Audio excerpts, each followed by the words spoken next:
La question du financement, elle s'aborde tout au long du parcours du projet de création, puisque c'est une question qui évolue au fur et à mesure qu'on avance dans le travail. Le fait d'en parler dès le départ, ça peut être bien pour tout de suite évaluer si on a pris en considération tout ce qui a besoin d'être vraiment financé.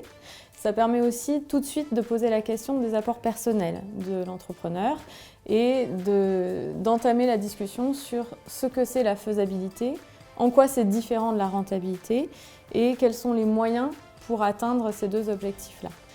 De poser la question du financement dès le départ, ça permet aussi de présenter, même brièvement, les différentes options qui s'offrent à l'entrepreneur pour qu'il puisse se faire une idée, avoir une visibilité de ce qu'il est possible de faire. Ça permet aussi de lui donner le temps, pendant le parcours, de se renseigner, de rencontrer les partenaires et de dédramatiser aussi l'acte de se faire financer par autrui. Et puis, lorsqu'on arrive sur le plan de financement, on touche au bout du prévisionnel. C'est là qu'on va pouvoir vraiment affiner le panachage de financement pour essayer de maximiser les effets de levier, par exemple sur des prêts d'honneur, ou répartir le risque si on envisage d'avoir des associés qui rentrent au capital.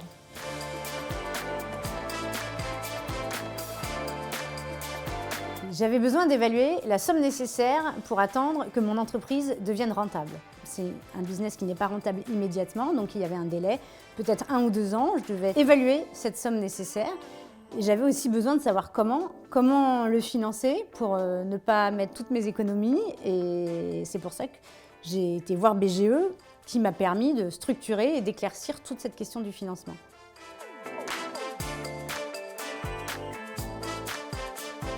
Pour nous, Banque Populaire, nous avons 8 points principaux à détailler lors de la présentation d'un dossier. Tout d'abord, là où le dirigeant, donc son histoire, et le métier, son CV détaillé et les diplômes obtenus. La description de l'activité et également les moyens d'exploitation, par exemple les locaux, les véhicules mis à disposition. Il y a aussi le marché, comment se différencier des concurrents, les moyens de communication, savoir comment promouvoir son activité, les clients, que ce soit des clients particuliers, professionnels, locaux ou voire même à l'étranger. Et enfin, ses fournisseurs, avoir une connaissance de ses fournisseurs sur ses délais de livraison et de paiement.